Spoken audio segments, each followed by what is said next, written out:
A cold London fog drifts through Baker Street. Inside 221B, the only sound is the ticking of the clock until one quiet cough breaks the silence. It wasn't the sound of illness. It was the sound of guilt. And in that single breath, Sherlock Holmes heard something no one else did. The truth. Tonight's mystery begins with something small, almost invisible, a cough, yet it leads Holmes to uncover a secret powerful enough to change everything. Because sometimes the quietest clues speak the loudest truths. Before we dive in, tell me, where are you watching from? Comment below and let me know. And if you love a good mystery, make sure to like this video and subscribe so you never miss the next case that only Holmes could solve. Now, pick up your cup of tea, sit back, and lose yourself in this investigation.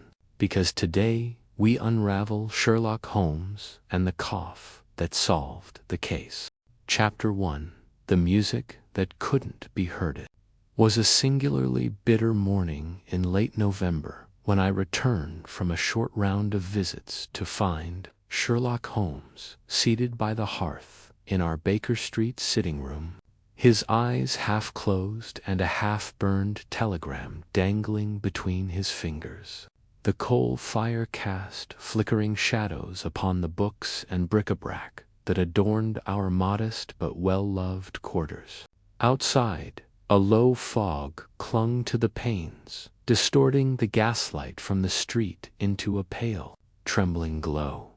Holmes did not stir at my entrance, save for the faint twitch at the corner of his mouth, which I had come to recognize as a sign that his mind was at work upon some puzzle. "You are late by 23 minutes, Watson," he murmured, without opening his eyes. "Mrs. Lambert was not at home, and the Colonel's cough has worsened." I laughed. "It is positively supernatural how you do that." He opened one eye lazily. "Supernatural?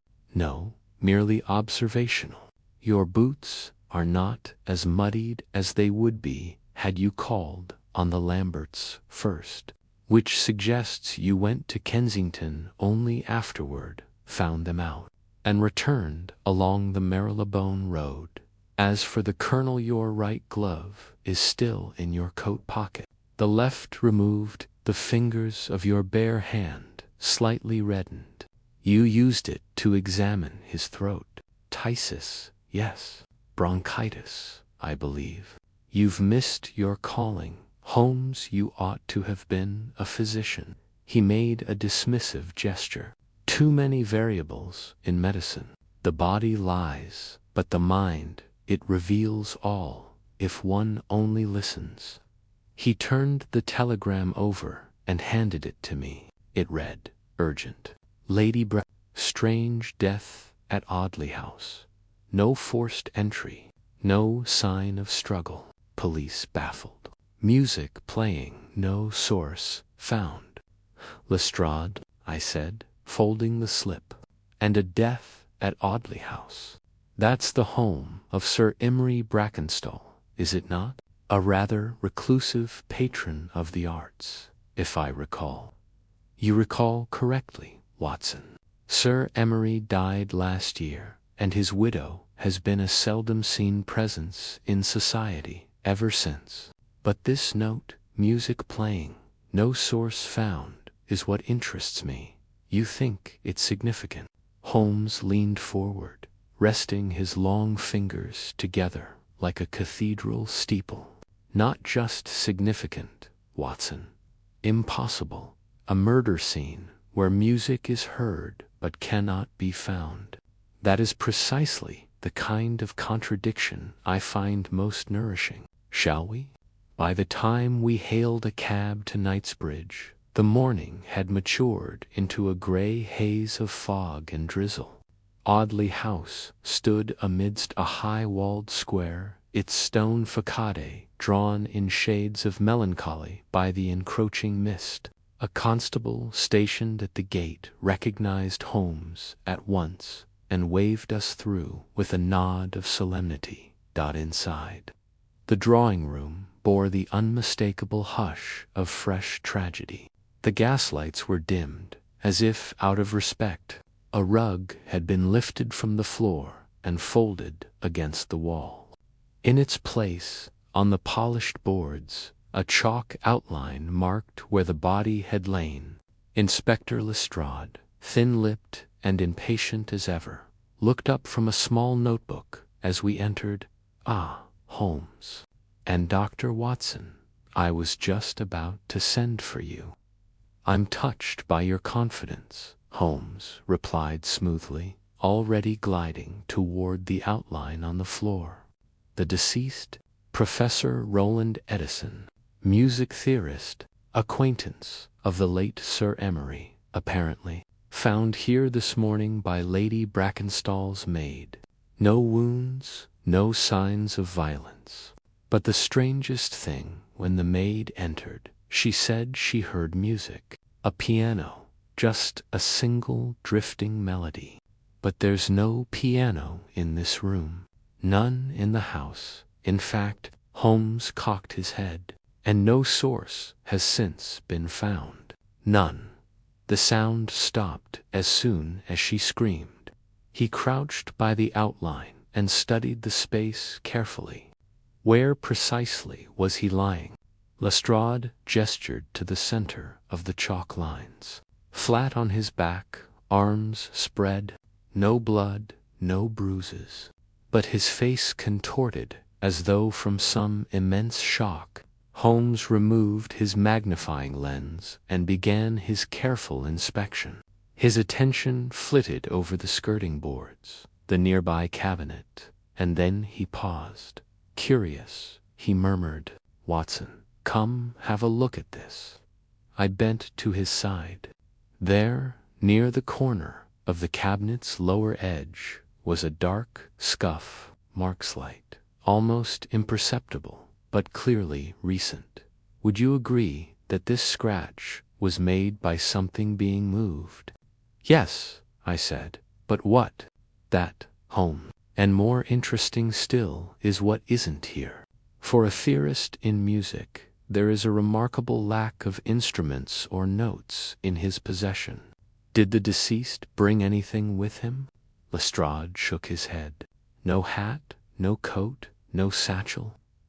Holmes turned abruptly. "Where is Lady Brackenstall?" "In her chamber, under sedation. The doctor said she fainted upon hearing the news." Holmes nodded, then wandered to the tall windows.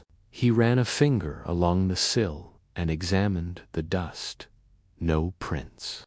No signs of entry. Locked from the inside. "Yes," Lestrade confirmed. "Doors and windows secured. The servants have keys to the drawing room but swear it was never opened overnight."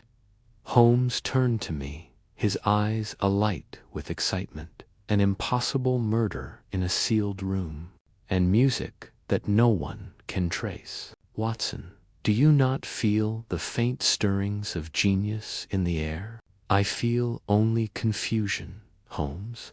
"Excellent," he said. "That is the first step to clarity."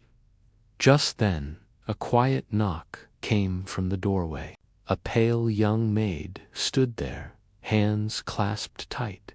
"Beg pardon, sirs," she said, "but I found something in the grate."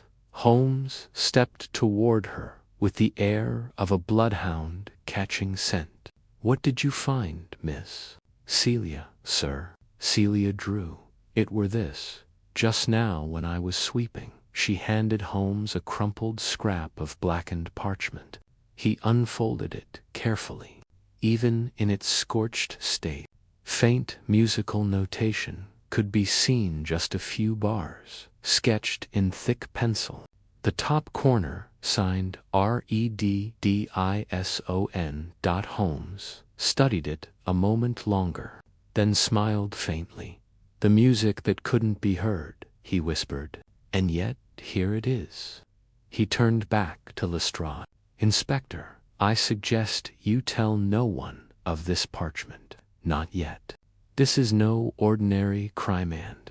We are not yet playing in a key, you understand." And with that, Holmes tucked the singed fragment into his breast pocket and turned again to the cold outline on the floor, his mind already dancing to the rhythm of a mystery no ear had yet heard. Chapter 2. A discord in silence. We departed Audley House under the same cloak of mist with which we had arrived, though the air felt curiously altered, charged with a tension that only Holmes seemed able to welcome. He remained silent for the better part of our cab ride back to Baker Street, absently rubbing the burnt corner of the parchment between his fingers, while his mind no doubt sifted through the mystery's more elusive threads. For my part, I was troubled by the strangeness of it all. A respected music theorist found dead in a locked room, no signs of struggle, no cause of death, and most bizarrely a fleeting melody heard by a single witness with no instrument to account for it. Even Holmes, though outwardly composed, displayed a subtle energy that suggested this case stirred something deeply within him. Back at Baker Street, he cast off his coat and hat with his usual flourish, then moved straight to his desk, where he unrolled the damaged musical fragment and began comparing it against a set of reference tomes stacked high and dustily along the shelves. "It's in E minor," he muttered after a minute, "a key often used to invoke sadness, even menace. But the phrasing, see here, Watson, this ascending passage would be difficult for most pianists to render cleanly at speed. The fingering would require some precision." I peered over his shoulder. The notes were jagged and urgent, interrupted by what looked like a correction or smudged line across the third bar. "You think this was composed recently?" I asked. Holmes nodded. "It has none of the formality or structural symmetry of his published work. Edison, as a theorist, was meticulous in draftsmanship. This is more improvisational, desperate even, as though it were written during some emotional agitation." He tapped his long index finger on the signature, and yet he had the presence of mind to sign it. Curious, don't you think? Perhaps he intended it as a message. Indeed, Watson, a dying man might leave a cryptic confession. But if Edison truly composed this in his final moments, why is there no indication of violence? And more importantly, how did it end up in the grate? Holmes stood and began pacing, his dressing gown swirling at his heels. If we accept that this paper was hidden or burned intentionally, then either Edison did so before dying, suggesting suicide, or remorse, or someone else sought to destroy it after the fact. You don't believe it was suicide, then? No. The absence of any known weapon, the locked room, the contorted expression, none of it aligns with self-inflicted death. There is fear, yes, but not violence, as if he saw something or someone that unmoored him entirely. There was a brief knock at the door. Mrs. Hudson entered with her usual tentative grace, holding a sealed envelope. "This came by private messenger, Mr. Holmes." No name given. Holmes thanked her and broke the wax. His brow furrowed as he read. "Well, well," he murmured. "This case becomes increasingly theatrical." He passed the note to me. It was written in a fine, slanting hand. "Mr. Holmes, there are matters in motion you do not yet understand. Leave Audley House to its ghosts. Let music rest in silence." A friend of harmony looked up. A threat. a veiled one, at best, but instructive nonetheless. We now know we are not alone in our interest. He opened the drawer of his desk and withdrew a thick volume titled The Theory of Subliminal Resonance, Edison's Great Obsession, he said, a rare work of speculative acoustics. He believed music could influence the subconscious-induced states of trance, memory retrieval, even madness. Surely he didn't take such ideas seriously.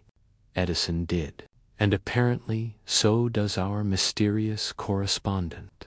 Holmes flipped through the pages with rapid dexterity before stopping at a section titled Harmonic Induction and the Mind's Threshold. He read aloud, "If a sequence of tones is arranged in such a way as to avoid conscious detection, the mind may still respond to its mathematical pattern. This resonance, undetected by ear but heard by the subconscious, may yet influence mood, perception, even action." He looked up. "Watson, what if the music Miss Drew heard wasn't heard at all but felt?" "You mean she imagined it?" "No, I mean it was real, but imperceptible in the ordinary way. A resonance, perhaps, a vibration carried through the walls or floor, played on a device not quite conventional, something designed to target a particular frequency, a particular mind."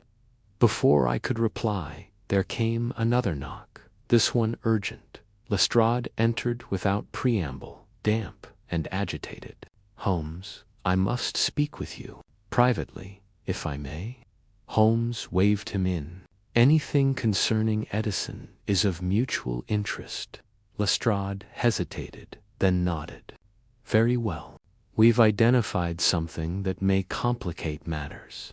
Our people searched Edison's rented flat near Gray's Inn. His notebooks are missing, every one. Taken some time between Tuesday evening and yesterday morning. Stolen, almost certainly. But that's not all. We interviewed the porter. He claims a man visited Professor Edison late Tuesday, tall, wore dark spectacles, spoke with what he described as an opera actor's voice. No name given." Holmes' fingers steepled once more. "Did Edison seem alarmed by the visit?" The porter said he looked pale and irritable afterward. Paced for an hour in the lobby before returning to his room. "And the visitor any idea who he was?" Lestrade shook his head. "None. But here's the strangest bit. The porter swears he heard music, not from the professor's room, but from the hallway after the visitor left. He said it was soft, like a violin with its strings loosened, but no one else heard a thing." Holmes stood abruptly. "We must speak to Lady Brackenstall immediately." "She's still under sedative," Lestrade replied, "but the doctor says she may be lucid by evening." "Then we shall wait. In the meantime, Inspector, have a word with the Royal Academy of Music. Ask whether Professor Edison submitted any recent papers. Anyone has inquired about his unpublished work." Holmes moved toward the window and looked out upon the fog once more. "There is something deeply discordant in this entire affair. A melody that kills, a room sealed to logic, and a man who dies without a mark upon him. Somewhere in this silence, Watson, someone is playing a very dangerous tune." And as I watched him return to the scorched sheet on the desk, I could not shake the feeling that the music had only just begun. Chapter 3. The Lady and the Shadow. It was nearing 5 o'clock when the heavy knocker at Audley House once again sounded its dull warning. The sun had already begun its descent behind the veil of London's perpetual winter haze. casting long gray shadows across the drawing room as Holmes and I stepped inside. Inspector Lestrade met us in the vestibule, his usual briskness tempered by something more cautious. "She's awake," he said, leading us up the polished staircase. "But the physician insists we avoid anything too distressing. She's still fragile." Holmes gave a slight nod. "Truth has its own peculiar way of disquieting, Inspector. But I assure you I shall tread lightly at first." The bedchamber of Lady Brackenstall was a subdued chamber of blue silks and lavender linen, its serenity marred only by the drawn face of the woman lying upon the pillows. Lady Brackenstall had once been a celebrated beauty of the West End stage, and though time and grief had thinned her features, there remained in her bearing the dignity of one unaccustomed to being doubted. Her eyes, gray and strangely bright, flicked to Holmes as he approached. She did not flinch. Instead, she studied him with a composed wariness that struck me as unusually calculating for someone just delivered from trauma. "You are Mr. Holmes," she said softly, her voice clear despite her pallor. Holmes gave a small bow. "At your service, Lady Brack. I am sorry for your loss." She closed her eyes briefly. "He was my husband's friend. They used to talk for hours about music, the nature of beauty. I never understood most of it, but I liked him." She glanced at Lestrade. "Do they still think he died naturally?" "There is nothing natural in a man's face twisted by terror," Holmes said gently. "But that is not why I've come. I wish only to understand his final hours. And you, Lady Brackenstall, are the last to have seen him alive." She sat up slightly, adjusting the blanket at her lap.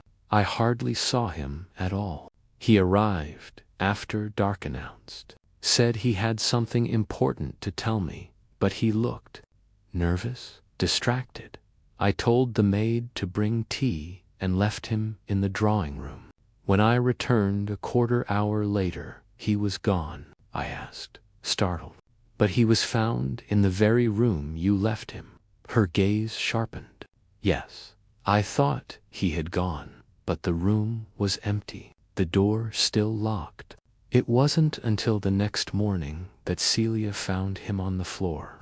I can't explain it." Holmes folded his arms, his voice calm but probing. "Lady Brackenstall, did Professor Edison ever speak to you of sound that cannot be heard?" She blinked. "Do you mean frequencies? Vibrations?" "I believe he mentioned it once years ago.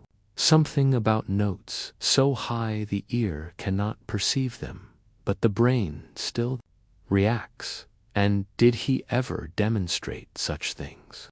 She gave a slight shudder. "No, he only ever spoke of it as theory. I never imagined," she trailed off, her fingers knotting the bedcup. Holmes stepped closer. "Forgive me, my lady, but one more question. Was he afraid of anyone? Did he speak of being followed?" She hesitated. "There was one man. I saw him once at a lecture. He stood outrageously dressed, but strange. He never blinked. Afterward, Roland told me never to speak to him if he appeared again. I never saw the man after that. Did he give a name?" Her brows furrowed. "No, but Roland once called him the shadow who reads music backward. I thought it was a joke." Holmes and I exchanged a glance. "Thank you, Lady Brackenstall," he said with a respectful bow. "You've helped more than you know." As we descended the stairs, Holmes' face had settled into that expression I knew well, the stillness of a mind alight with threads unseen. "What do you make of it, Holmes?" I asked. "Two impossibilities now confirmed," he murmured. "First, that Edison vanished momentarily from a sealed room before reappearing dead. Second, that he feared a man so peculiar he referred to him only with metaphor. No rational man invents an adversary of that sort. Could it be hallucination? Some shared delusion? Holmes stopped suddenly on the staircase. And yet you recall, Watson, that both the maid and the porter claimed to hear something. A sound not heard by others. I nodded. The strange, violin-like resonance. Exactly. Suppose, then, there is a devisome hidden mechanism that emits tones above or below the auditory threshold. Not enough to disturb the ear, but enough to disorient, influence, or kill. But such a device would need power. Precision, yes, and intent. Back in the drawing room, Holmes began inspecting the space anew, this time with far less concern for decorum. He pressed against the paneling, examined the skirting boards, and finally moved to the hearth where the scorched parchment had been found. He tapped twice along the leftmost bricks. Then once more and froze. "Watson," he said, "feel this." I placed my hand where he indicated. The stone was faintly warmed out from the fire, which had not been lit since morning. But something deeper. "There's something behind this wall," he said, drawing a penknife from his pocket and carefully probing the edge of the stone. A soft click sounded, and the panel shifted slightly, revealing a narrow cavity no wider than a cigar box. Inside sat a small brass tube, coiled with fine wires and attached to what resembled a phonograph cylinderex, except there was no needle or diaphragm. Just a tiny tuning fork suspended on gimb. L.S. Holmes removed it delicately, examining the wiring. "A resonator," he whispered, "of wholly unfamiliar design. This may be the origin of our phantom music." I stared at it. Then the room was never silent at all. "No," Holmes said, eyes gleaming. "It was singing all the while just beyond the reach of human hearing." He placed the device gently into a handkerchief and stood, his voice low with purpose. "We must find the man with the opera voice, Watson, before he plays his next note." And as we stepped once more into the evening fog, I could not help but feel, as I had in only Holmes' most troubling cases, that we had stumbled, not merely upon a crime, but upon a doorway into a darker kind of science, one that whispered through silence and killed without a sound. Chapter 4. The Man with the Opera Voice. Following morning brought with it neither sunshine nor clarity. London remained entombed in a clinging fog, and Baker Street echoed with the distant cries of coal sellers and the dull clip of hooves on wet stone. Holmes was already deep in thought when I emerged from my bedroom, his gaze fixed upon the strange, resonating device now disassembled across the table. He had taken it apart with surgical precision. The coiled wires, delicate frame, and the gimbal's suspended tuning fork now lay in orderly segments, each labeled and annotated in Holmes' meticulous hand. He did not look up as I poured my tea. "Well, Watson," he said at last, "I believe we are dealing with a mind of rare ingenuity and, perhaps, rare cruelty." I leaned over the apparatus. "Have you determined what it is?" "Only in part," he replied. "The device appears to emit a vibratory frequency tuned precisely to affect the inner ear, not to be heard, you understand, but felt as imbalance, anxiety, even dread. I suspect Professor Edison's heart may have failed, not through force, but through persuasion. He was, quite literally, frightened to death." I set down my cup. You believe the machine was used deliberately? That this was murder by sound? Holmes nodded gravely. Not just sound, Watson. Intention refined into resonance. Whoever built this knew precisely what it would do on, how it would escape detection. He crossed to his correspondence desk and removed a thin sheaf of notes. I've sent word to an associate at the Royal Academy. They confirmed something most enlightening. Edison had submitted a proposal only days before his death. A new theory on subliminal modulation using nonlinear harmonics. It was rejected without explanation. Do you believe the rejection was political? More likely, Holmes replied. Someone feared what might be uncovered. There came a rap at the door. Mrs. Hudson entered, balancing a telegram on her tray. Holmes took it swiftly. Telegram, 9:45 a.m. from Royal Academy. Archives unknown party attempted to access Edison's research files. Last night, entry forced, nothing taken. Witness described intruder as a tall gentleman with a rich baritone voice. Holmes handed it to me without a word, then moved to the window. He is not merely a shadow, Watson, he murmured. He is growing bolder, and he fears what Edison left behind. You think he's looking for something, or ensuring no one else finds it. That afternoon, we called upon the Royal Academy of Music, a grand but somber building off Marylebone Road.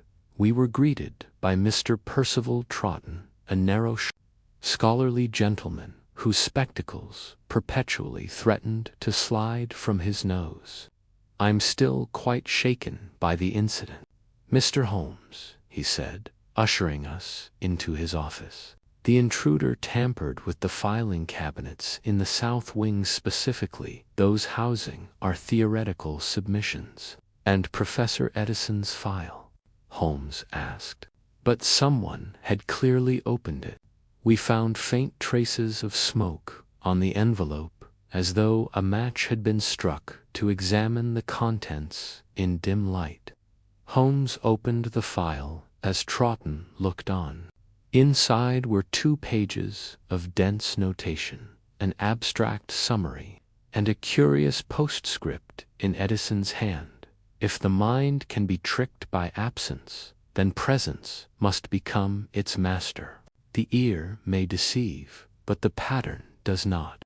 Therein lies the door. Holmes copied the note quickly into his notebook. Did Professor Edison ever mention being followed or threatened? Troughton hesitated.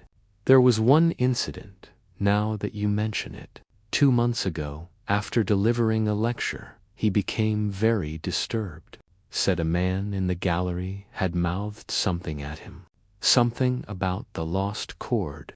He refused to elaborate. Holmes stiffened. The lost chord, Troughton nodded. A musical legend, sir. First spoken of by Sir Arthur Sullivan.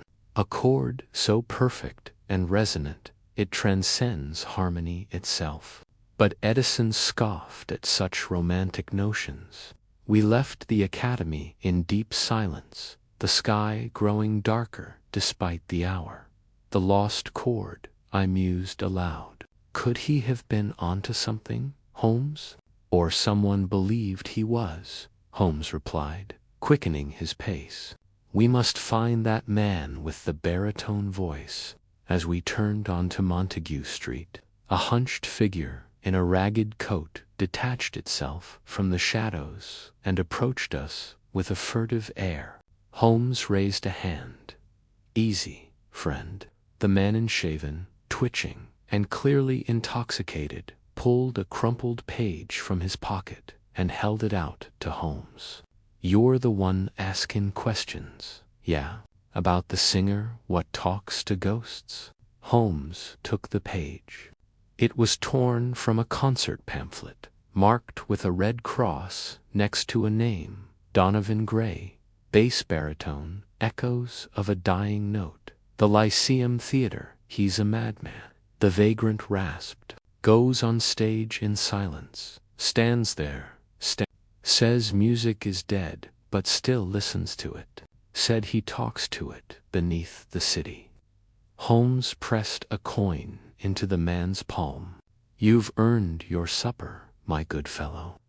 The man vanished as quickly as he had come, and Holmes and I stood in the dwindling daylight, the pamphlet fluttering in my hands. Donovan Gray, I said slowly, do you suppose he's our phantom? I do more than suppose, Holmes murmured. We're going to the Lyceum tonight. That evening we slipped into the back row of the Lyceum Theater, half empty but hushed with anticipation. The stage was bare, save for a stool and a small harp untouched. Then a figure emerged from the wings. He was tall, pale, dressed immaculately in black. He walked slowly, deliberately, to center stage, and stood beneath a single spotlight. The crowd murmured, confused. No music played. No words were spoken. And then his voice, deep, tremulous, strangely beautiful. Can you hear it? He whispered. It's playing now. The note between the notes. The audience was silent, spellbound. No song followed.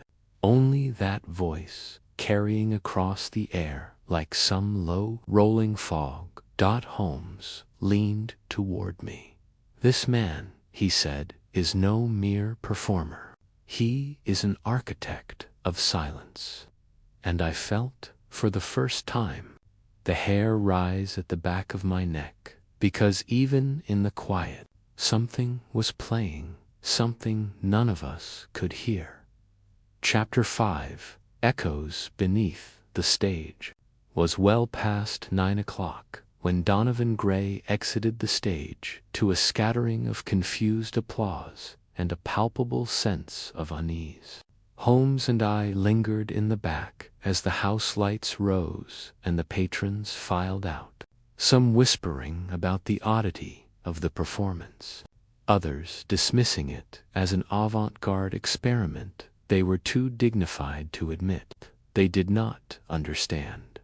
Holmes remained seated, his gaze fixed upon the darkened wings of the stage, where Gray had vanished moments before. He never truly performed, I said. No song, no recitation, only that strange invocation, the note between the notes. It was a fraud. Holmes shook his head. Not a fraud, Watson, a demonstration, and we were not his true audience. He rose briskly and approached a side corridor marked staff only. A uniformed attendant made to block our way, but Holmes produced a worn business card with a flourish and murmured something too low for me to hear. A moment later, we were allowed through without question. The backstage halls were narrow and dim, the wood-paneled walls echoing with faint creaks and distant footsteps. We followed a descending corridor, past dressing rooms, stage props, and coiled rigging lines, until we reached a small stairwell marked Substage Access. Holmes paused and listened. Do you hear it, Watson? I strained my ears. No, only the pipes. Holmes tilted his head. Precisely, but the rhythm is wrong. It repeats every 7 seconds. Too precise for plumbing. That is machinery, intentional machinery. We descended the stairs into a vaulted cellar that lay directly beneath the stage. It was dank and cluttered with broken instruments, decaying scenery, and forgotten trunks. Amidst the debris stood Donovan Gray, alone, facing a low shelf on which rested a device not unlike the resonator we had found at Audley House, only larger, more elaborate, and wired into a wall panel covered in switches and dials. He did not turn when we entered. I wondered how long it would take, he said, voice as smooth and deep as the theater ceiling. The great Mr. Holmes and his faithful chronicler. Holmes took a measured step forward. Donovan Gray, I presume. Or should I call you by your true name? Gray finally turned. Up close, his face was sharper, older than I had expected, yet unmarred by expression. His eyes, however, were something else, entirely unblinking, bottomless, like two windows into a void. I have worn many names, he said. The one that matters was burned from the registers long ago. But yes, I was once called Gray. Edison knew that. He also feared you, Holmes said calmly, as do others. The maid, the porter, even the instruments. Gray's lip twitched in amusement. Edison feared the consequence of knowledge. Not me. I was merely its voice. He gestured toward the device. He tried to silence this. Said the mind could not bear truth delivered in pure form. He lacked faith in the harmony that lies beyond madness. Holmes circled slowly. You believe you've discovered something elemental, a form of sound that transcends human perception. I have proven it, Gray said, his voice now rising. Music is mathematics, yes, but so too is emotion, fear, obedience. This device does not merely play sound. It summons response. It bypasses thought. It reaches into the spinal cord of the soul. And Edison sought to stop you. He betrayed me, Gray hissed.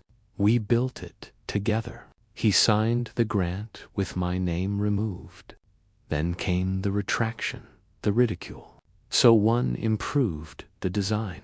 Holmes paused before a locked cabinet, and you used it on him.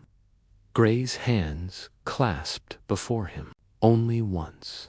A single note. A dissonance so precise, so beautiful in its agony, that his mind could not hold it. My hand instinctively went to my revolver. You killed him. Gray turned his gaze to me. No, doctor. He simply ceased to persist. Holmes crouched near the larger resonator, examining the wiring. How many of these have you built? Gray hesitated. 2. The other is tuned for broader range. Holmes stood. Then it must be destroyed. Gray's fingers flew to a lever beside the machine. You won't understand what you're ending. This is not invention, it is evolution. Before he could act, Holmes sprang forward, grabbing his wrist and wrenching it away from the controls. Gray struggled, his strength surprising, but I was beside them in a moment, and together we forced him down. Holmes produced a length of cord from his coat and bound Gray's wrists while I stood watch, pistol raised. I have already begun, Gray spat. You cannot stop what's been set in motion. The city will hum, Mr. Holmes. You will see. Not today, Holmes replied coldly. We brought Gray up the stairwell in silence. Lestrade was waiting outside the theater, having followed Holmes' earlier telegram with admirable speed. As the police led the man away, still muttering about resonance and evolution, Holmes handed Lestrade the larger resonator, wrapped tightly in his cloak. Have this kept under guard, he said. No experimentation, no testing. It is not a toy. Lestrade, looking uncharacteristically rattled, simply nodded back at Baker Street. The fire had burned low, and the fog pressed tight against the glass. Holmes sat in his chair, fingers tented beneath his chin, the charred fragment of Edison's melody resting beside his untouched tea. It's over, then? I asked. He didn't answer immediately. When he finally spoke, It was with rare solemnity. Not over, Watson interrupted. Gray's theories are poison, but they stem from something real. We have stepped into a new chamber of human understanding, one where sound can manipulate thought, fear, perhaps even truth itself. He gestured toward the fireplace. Burn it. I did so. The parchment curled and blackened, its notes vanishing into cinder. And still, in that moment, I fancied I heard something in the silence between the crackling embers. A hum, just out of reach. A note between the notes. Chapter 6. A note left behind the morning after Gray's arrest was one of rare brightness. Sunlight filtered through the gauzy curtains of our Baker Street rooms, illuminating the dust motes that danced like faint memories in the air. It might have been a peaceful day, if not for the hollow quiet that lingered between Holmes and myself, a quiet not born of comfort, but of something unresolved. Holmes had spoken little since Gray was taken. He sat once more in his armchair, pipe cold between his fingers, eyes not on the world but inward treading, I suspected, the same strange corridors where Gray's voice still echoed. It was I who finally broke the silence. You do not believe it is finished? Holmes did not glance up. A man like Donovan Gray does not work in isolation, Watson. Not truly. A composer may write alone, but his music requires a hall, an audience, a conductor. There are others. You mean accomplices? I mean disciples, he said sharply. And perhaps rivals. There was a knock at the door. Mrs. Hudson entered with a telegram, her expression pinched. From Inspector Lestrade, sir. I don't like the look of it. Holmes took the slip without comment. As he read, his brow furrowed deeply, the corners of his mouth tightening into a line of restrained dismay. Watson, he said quietly, the resonator is gone. I stood at once.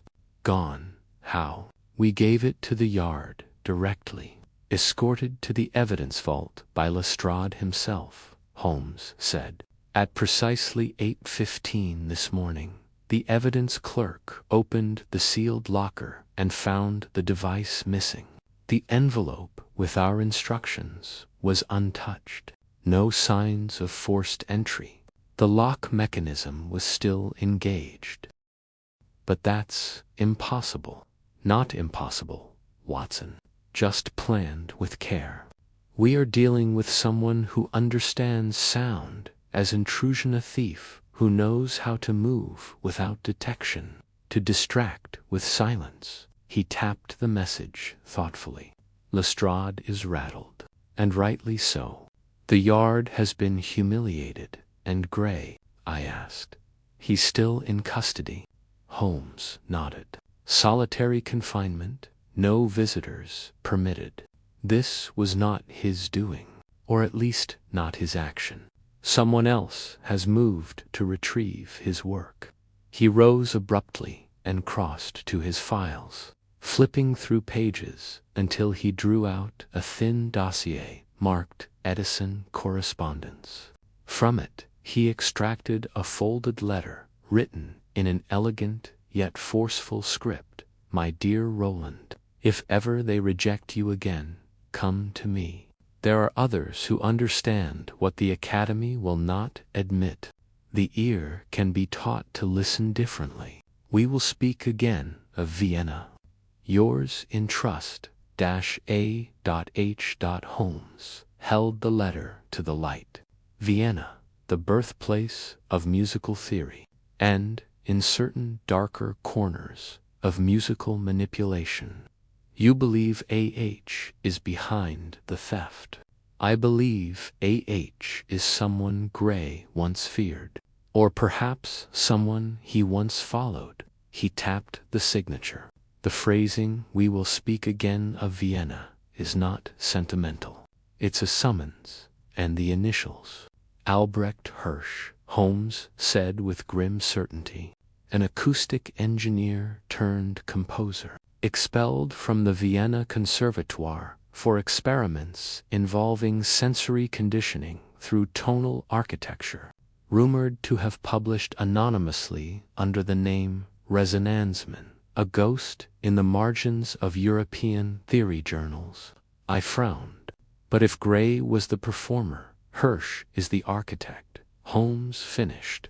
And now, in possession of the only working model of Edison's resonator. The urgency of the matter seemed to press against the very air of the room. Holmes packed his satchel quickly, tucking in his magnifying lens, his revolver, and the remnants of Edison's notes, which he had previously refused to destroy. "We go to Gray," he said. "He may not have built the path, but he's walked it." Scotland Yard received us with attention I had seldom felt within those walls. Lestrade met us at the entrance, dark circles beneath his eyes. "I'll take you to him," he said. "He hasn't spoken since the arrest. Sits and stares. But maybe he'll speak to you." Gray was held in a bare stone cell in the deepest wing of the yard, far from the noise of the city.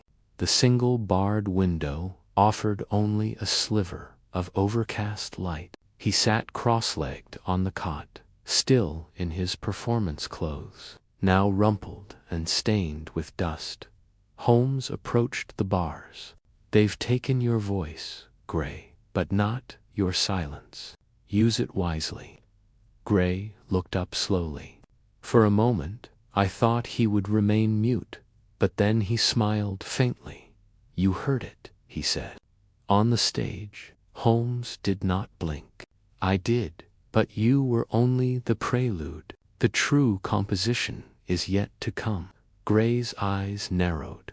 "Then you know. Hirsch has the second. And where will he use it?" Gray said nothing. Holmes leaned in. "Tell me where, and I will ensure his legacy ends in silence. Refusing your silence becomes complicity." There was a pause.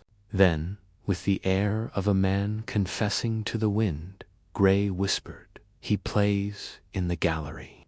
Holmes stiffened. "The sound gallery." Gray nodded. "Below the river. Beneath the arches. Acoustics there are perfect," he said. "The walls remember sound." He said the next performance would be unforgettable. Holmes turned at once. "Watson, we leave for Southbank now." As we emerged into the misty dusk, the clouds low and the wind beginning to bite, I could feel its some pulse beneath the city. Not a sound, exactly, but a pressure in the ribs, in the air, a dissonance preparing to unfold. "Do you hear it, Holmes?" I asked. "No," he said grimly, "but I feel it. And if we don't stop it, soon so will everyone else." Chapter 7. The gallery that remembered Southbank was unusually quiet as Holmes and I approached the arching underpass near Waterloo Bridge. The city, for all its usual roar, seemed hushed, that evening its noises muted, its rhythm unsettled.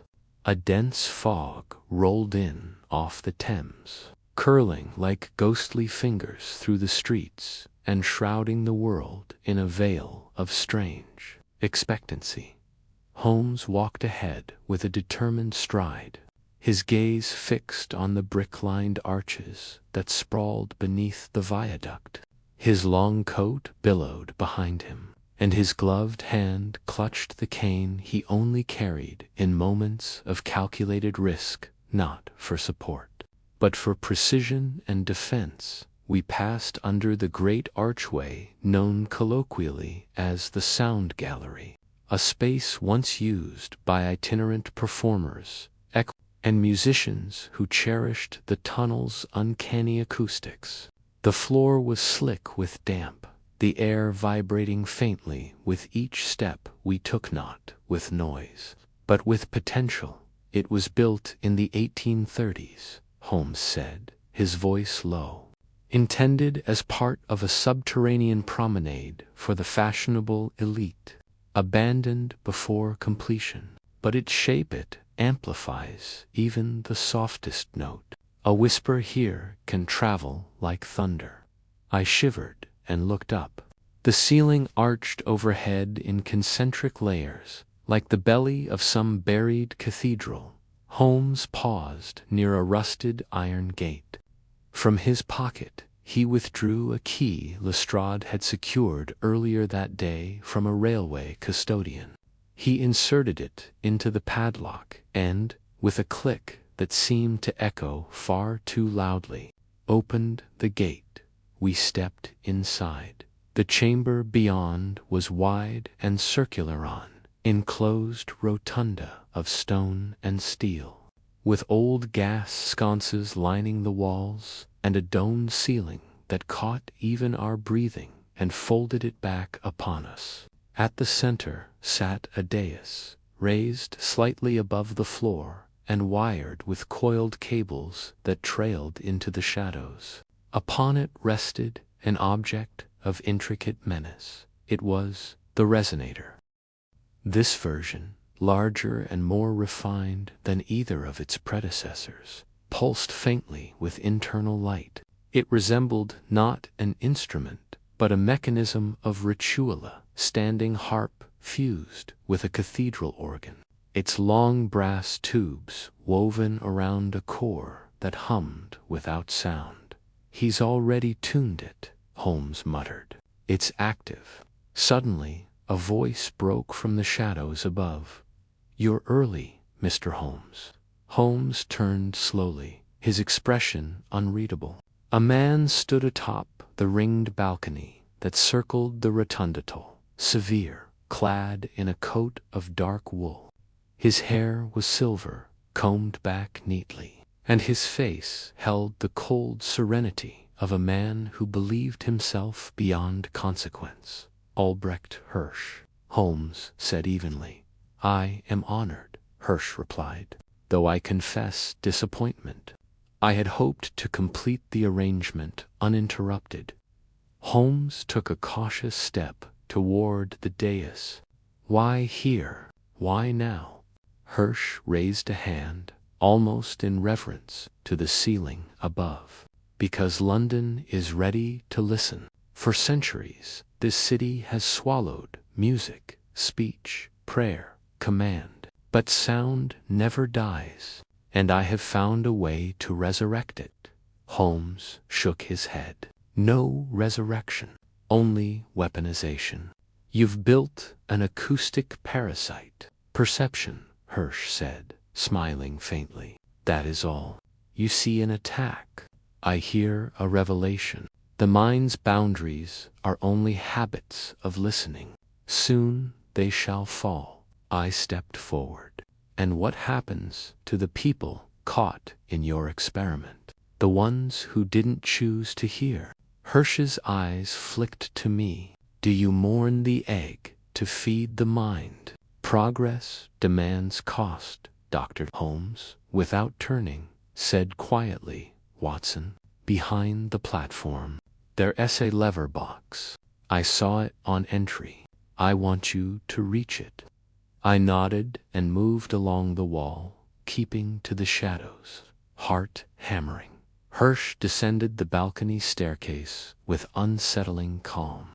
"You'll not reach it in time, Doctor. Once activated, the harmonics cannot be silenced. They build, they spread through the bone, the breath, the blood." Holmes edged closer to the device. "You forget, Hirsch. I do not need to silence the sound. I need only change the key." From within his coat, Holmes produced the charred scrap of Edison's final composition. He approached the control panel of the resonator and slid the fragment beneath a row of tuning forks. Aligning it with one marked in E minor. Hirsch froze. "You don't know what you're doing." "I know enough," Holmes replied, twisting a dial with the precision of a surgeon. Edison feared your arrangement, but left behind a counterpoint. You'll fracture the array, Hirsch cried.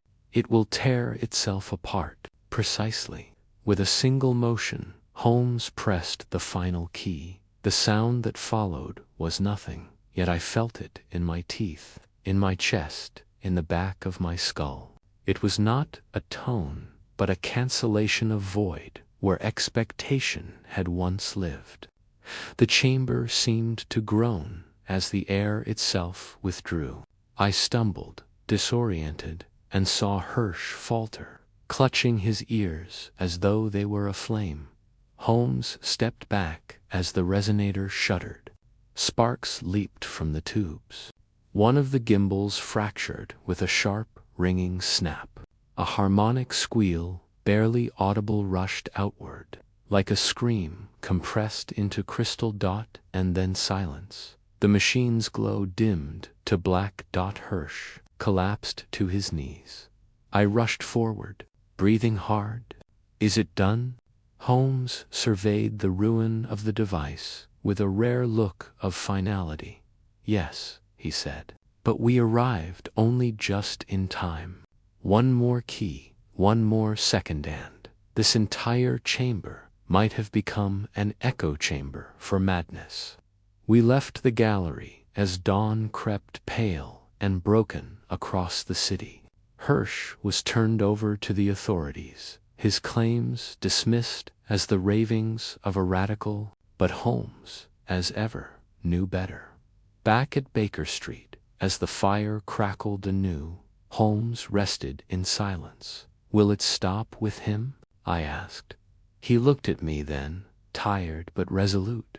No, but next time, we will hear it coming. And so the city resumed its familiar humbug. I never again trusted the silence beneath its song. Chapter 8 survived the fire for several days following the events beneath the sound gallery. Life on Baker Street resumed with deceptive normalcy. The news of Hirsch's arrest was printed as a footnote in the Evening Standard.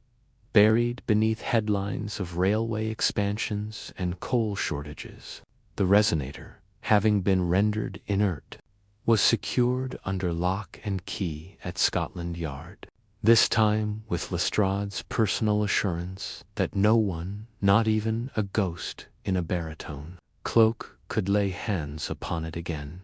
And yet Holmes remained ill at ease. He refused all new cases, declined 2 invitations from the Diogenes Club, and spent long hours in his chair, staring not at the fire, but at the violin lying untouched beside it. It was unlike him, this absence of motion. It was as though the silence had followed him home.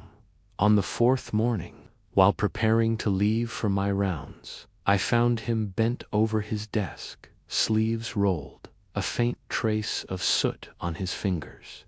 Before him lay not notes or clippings, but a single warped sheet of paper, half charred and stained with what appeared to be tea. You told me you destroyed that, I said. Holmes looked up, eyes weary. I burned the original, yes, but I made a rubbing first. I couldn't risk the pattern being lost. Edison's notation was more than music, it was intent.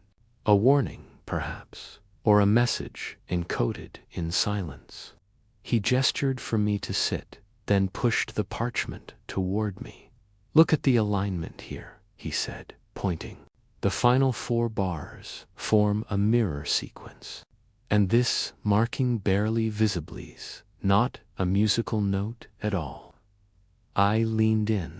Its coordinates, precisely, longitude and latitude. When translated from cipher, they correspond to a location along the Suffolk coast. Holmes folded the parchment. Only one way to know. Within hours, we were aboard the 1:15 train from Liverpool Street, bound eastward. The countryside slipped past in patches of green and gray. fog hugging the horizon as if still reluctant to release its secrets.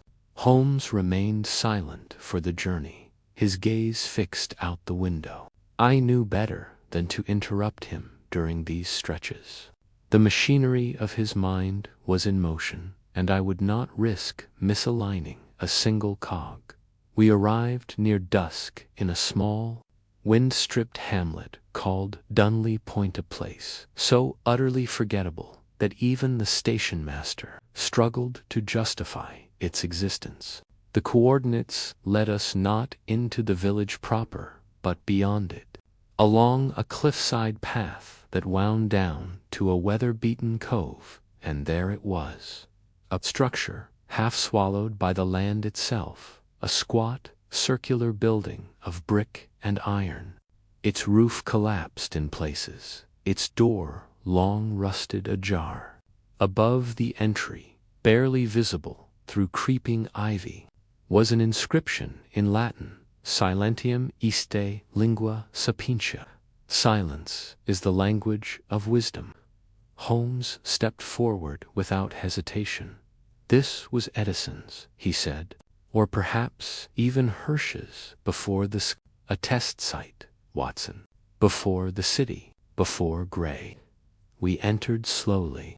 Inside, the building was stripped bare, save for one object, a large wooden crate affixed with steel locks, now aged and split. On its surface was a faded stamper AHM London Archival Do Not Open. Holmes knelt and pried the lid free. Inside was a violin, not just any violin, but one of exquisite craftsmanship, its varnish a deep amber, its strings unusually thick, tuned with fine pegs of darkened ivory.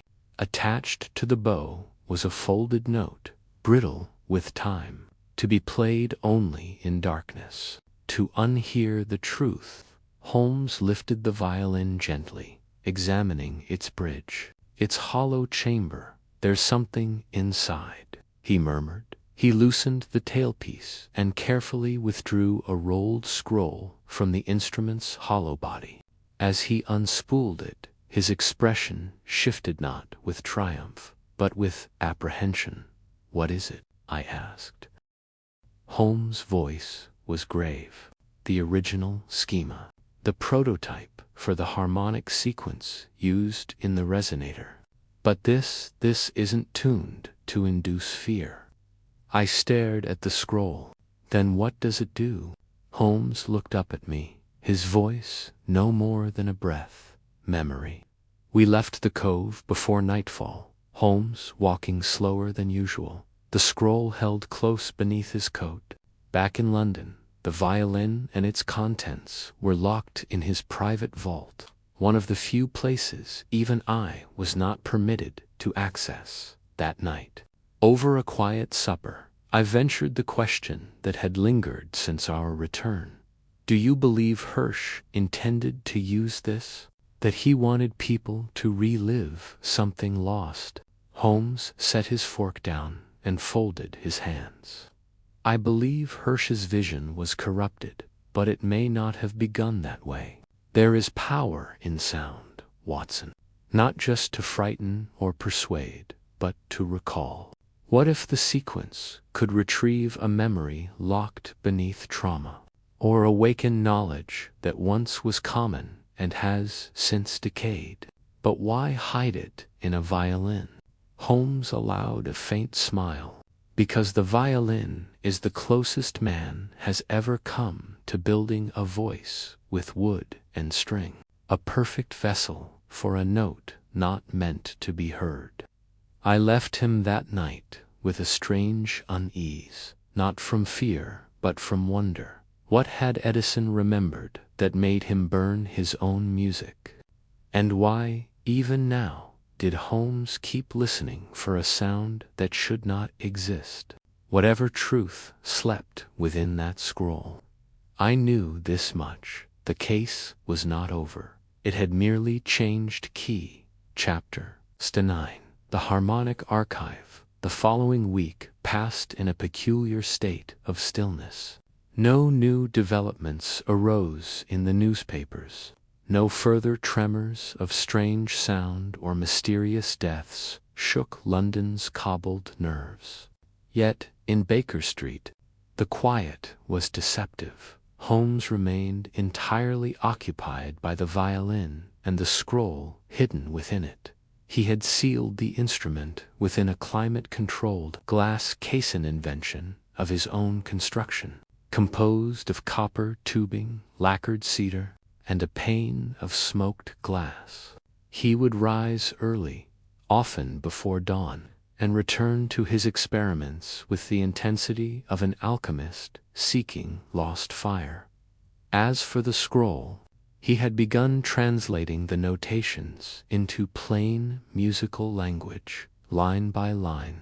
The walls of our sitting room were increasingly adorned with pages bearing complex harmonic diagrams, geometric curves, and Latin phrases that seemed to belong more to medieval monasteries than any known field of science. One morning, I found him crouched at the hearth with his tuning fork array spread before him, each carefully labeled and indexed according to some internal logic I dared not question.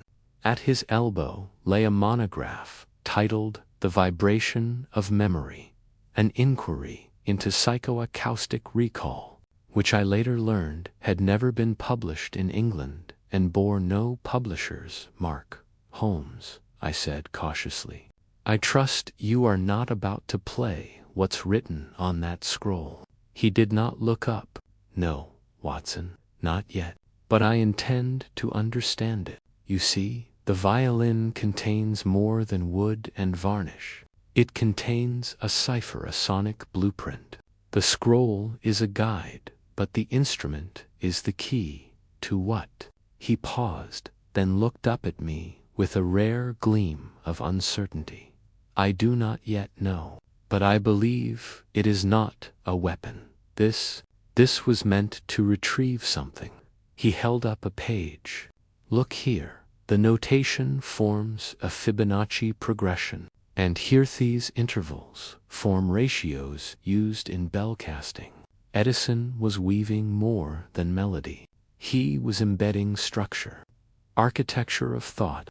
Before I could reply, a knock came at the door.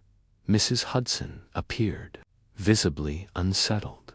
"A gentleman to see you, Mr. Holmes. He wouldn't give his name. Says it's urgent. Foreign, I think." Holmes glanced at me, then stood. "Show him in." The man who entered was tall and slight, with a scholar's bearing and a face long accustomed to secrets. His eyes were pale, almost colorless, and his accent bore the careful edges of Austrian German. "Mr. Holmes," he said, bowing slightly, "my name is Dr. Karl Vranick. I am a former student of Professor Albrecht Hirsch. I have come to speak of Das Nachklangerjekther reverberation project." Holmes motioned for him to sit. "We're listening." Dr. Vranick folded his gloves in his lap. "You know of the resonator?" "Yes." "You know what Hirsch tried to do?" "We stopped it," I said. Vranick shook his head. "You interrupted a symptom. The root still grows." Hirsch's goal was not merely to manipulate. He wanted to extract. "Extract what?" Holmes asked softly. "Memory," Vranick replied. "Specifically, ancestral memory." He believed sound could awaken a resonance within the human brain that predated speech itself, something encoded into the nervous system before language was formed. He called it airton, the primal tone. Holmes leaned forward. "And the violin?" Vranick's expression became troubled. "A prototype for extraction, built not to inflict, but to receive. Edison believed it might trigger the release of preserved memory, something collective, even inherited. They fought over it. Edison wanted it buried. Hirsch wanted to amplify it. Eventually, Hirsch turned to others, Donovan Gray among them. Holmes stood and retrieved the scroll from the vault. He unrolled it slowly. "Is this Hirsch's work?" Vranick scanned the page. "No, this is Edison's response. A stabilizing sequence. Look here, see this harmonic overlay. It cancels out overtones that could trigger neural distress. This is not for control. It's for recovery." "Recovery of what?" I asked. Vranick hesitated. "Experiences, events, images the brain never learned, but somehow remembers.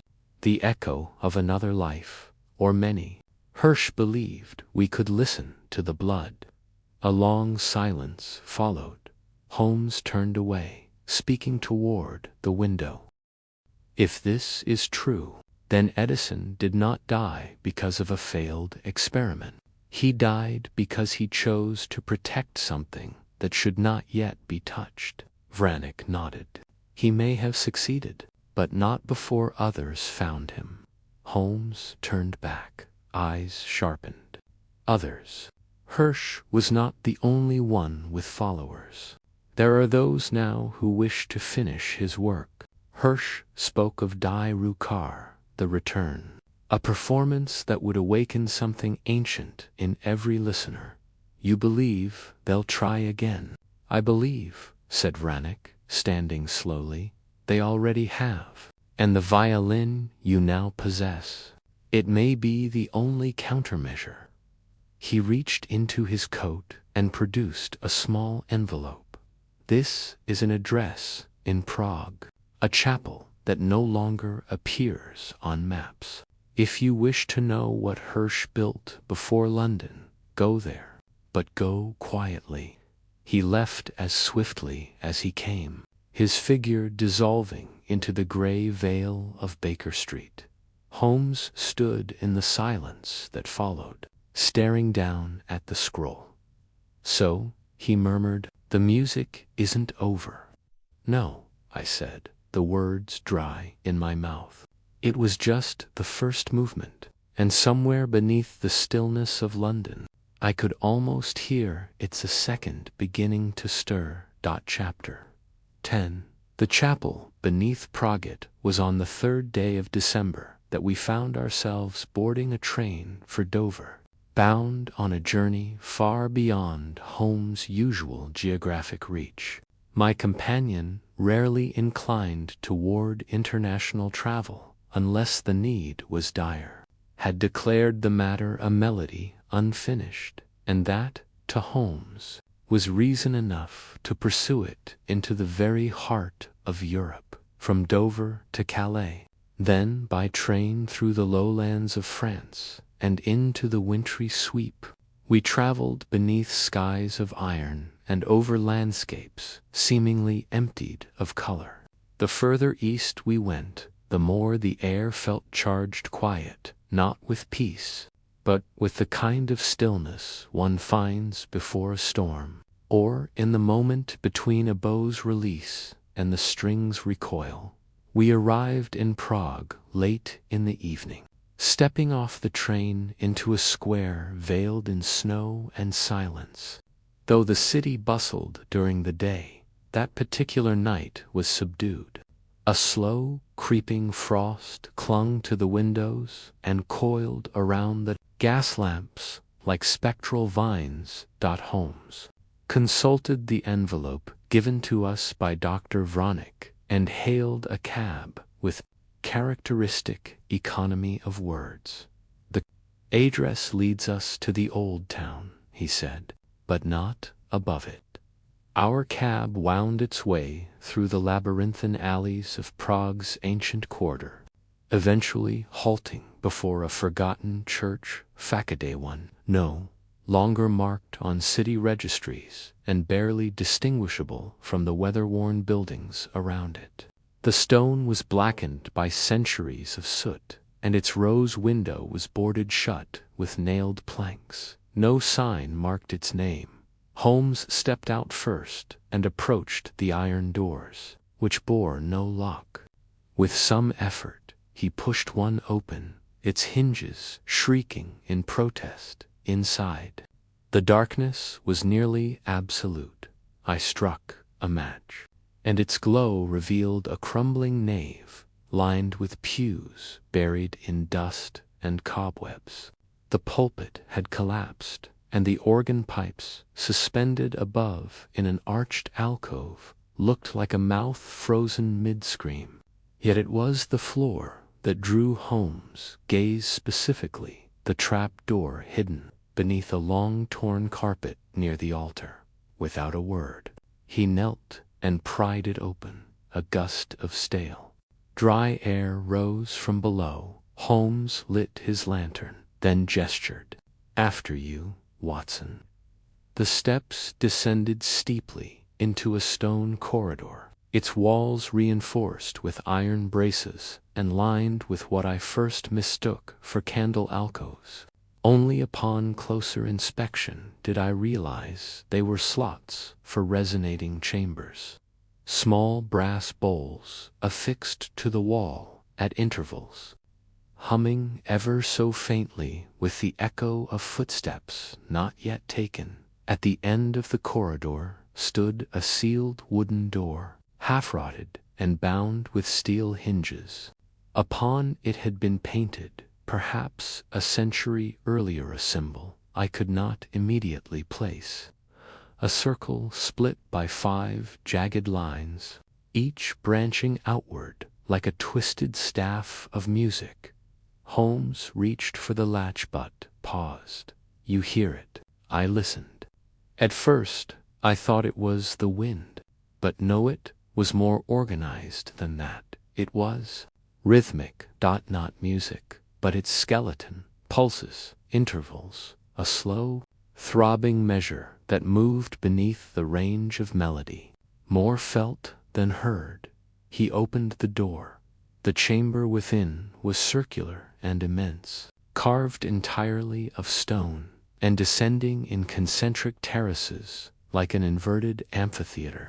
At its center stood a raised platform, upon which was mounted a strange arrangement of metallic tubes, wires, and stringed arms like an orchestra, arranged by a mind divorced from sound as we know it.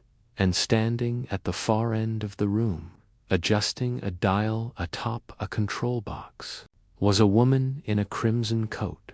She did not startle at our entrance. "I wondered how long it would take," she said in English, with a soft Slavic accent. "I watched Grey fall. I heard the gallery collapse. But still, the core survived." Holmes stepped forward. "Then you are not merely a follower of Hirschiwar, his successor." She turned. Her face was refined, severe, but unmistakably intelligent. "I am his daughter," she said. "Verena Hirsch." I tensed. "You intend to continue your father's work?" She nodded. "It is not work. It is inheritance. You destroyed one instrument, but my father had 3, and this is the original." Holmes' voice was quiet, deliberate. "What does it do?" "Not control," she said. "Not death. Those were misuses, fears my father allowed to manifest. This machine does something simpler. It listens. It records not vibrations, but thoughts, echoes of the past, embedded in stone and blood. We call it the harmonic archive." I frowned. "You're claiming this extracts memory from the dead." She looked at me, unfazed. "Not from the dead. From places, from matter, from those who have forgotten themselves." Holmes said nothing. He walked slowly around the device, hands clasped behind his back. "And what do you intend to recover?" Verena turned back to the panel. "What we all lost. Something buried. A song the earth once sang. A truth older than war, older than reason. My father sought it in the minds of others. I seek it in the quiet. She raised her hand to activate the machine, but Holmes was faster. With a sudden motion, he drew a tuning fork from his coat and struck it against the chamber wall. The pitch was low, barely audible, but it trembled through the air like a warning bell. Verena staggered back, her hand to her temple. "What is that?" Holmes stepped forward. "A counter-harmonic, taken from Edison's scroll. You see, he didn't just write music. He wrote keys and locks. This frequency cancels yours." She reached for a lever. I raised my revolver. "No," Holmes said to her. "This ends here." Verena looked at the machine, her jaw tight. Then, slowly, she let her hand fall from the switch. "The song," she whispered. "You'll never hear it now." Holmes took a breath. "Some songs are better left unsung." We departed before the sun rose over Prague. Verena was handed to the authorities without protest. The harmonic archive, now neutralized, was sealed beneath the chapel and formally denied by every official we reported to. Back on the train, Holmes gazed out at the frost-furred countryside, his reflection pale in the glass. "We came close," he said. "Too close to what?" I asked. "To remembering something," he replied. "Something we may not have been meant to forget." And with that, he fell silent, again listening, perhaps, for a note that still lingered, one that might return someday in the spaces between. Chapter 11. The manuscript of Ecosway returned to Baker Street on the evening of the 12th. Our limbs worn from travel, but our minds curiously unsettled. The streets of London had taken on a strange quality, in our absence familiar, but dull, like a melody played in the wrong key. I sensed it most in Holmes.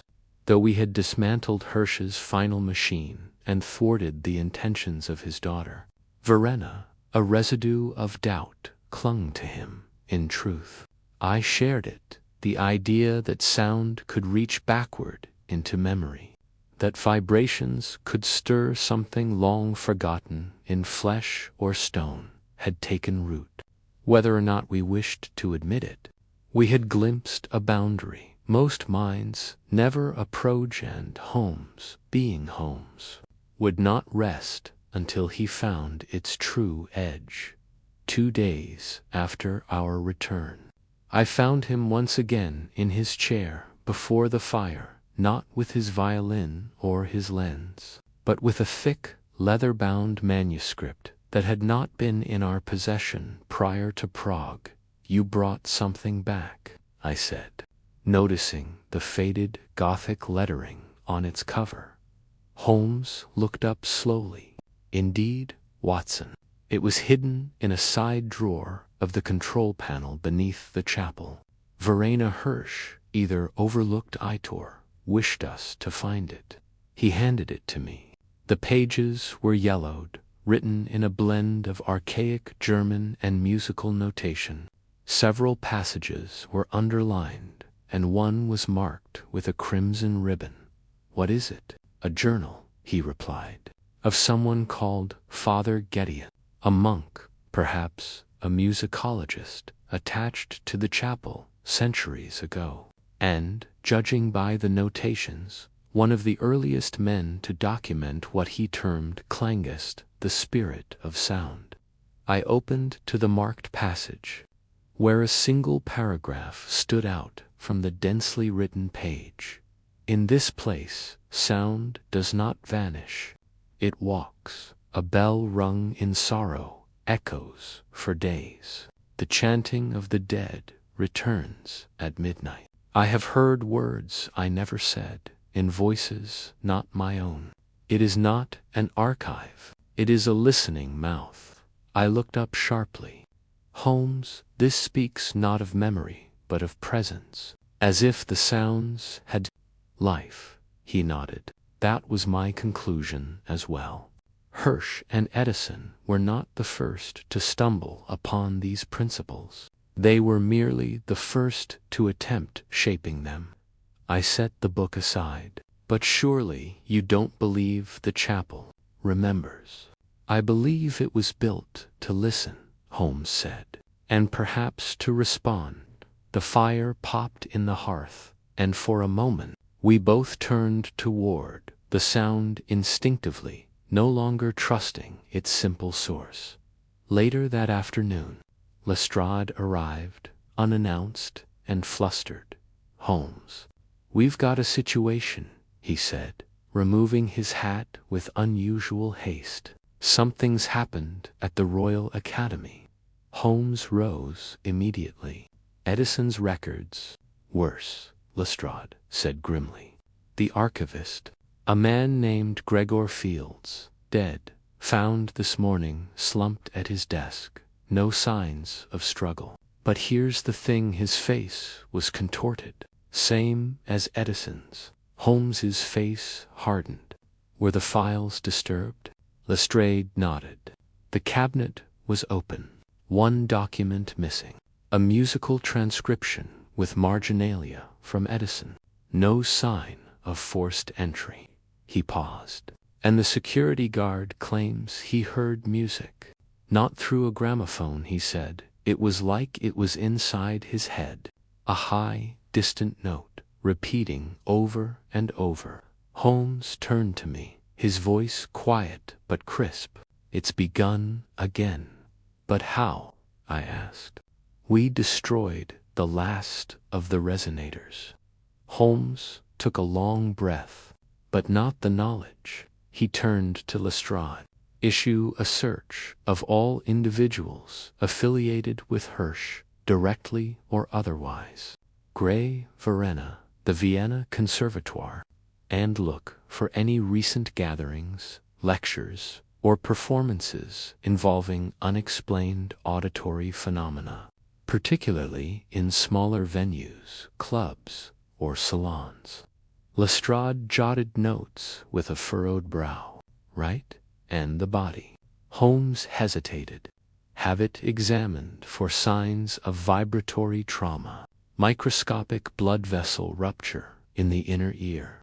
Pressure variance in the semicircular canals. And," he glanced at the fire, "check for exposure to subharmonic frequencies." Lestrade blinked. "Right. Whatever that means." He departed soon after, leaving behind a silence that felt anything but empty. I turned to Holmes. "You think someone has reconstructed the sequence?" "I do. But more disturbingly, someone has heard it. Possibly more than once."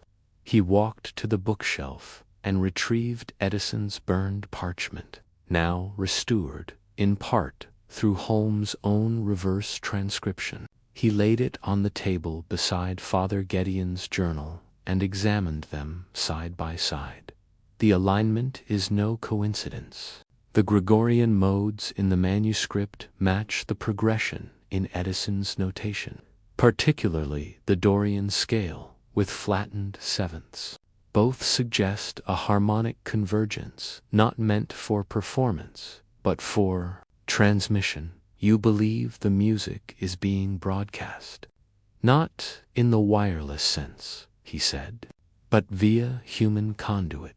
A performance, yes, but not with instruments, with people. Someone has memorized the pattern, and they are replaying it." I shivered. Holmes placed his fingertips together.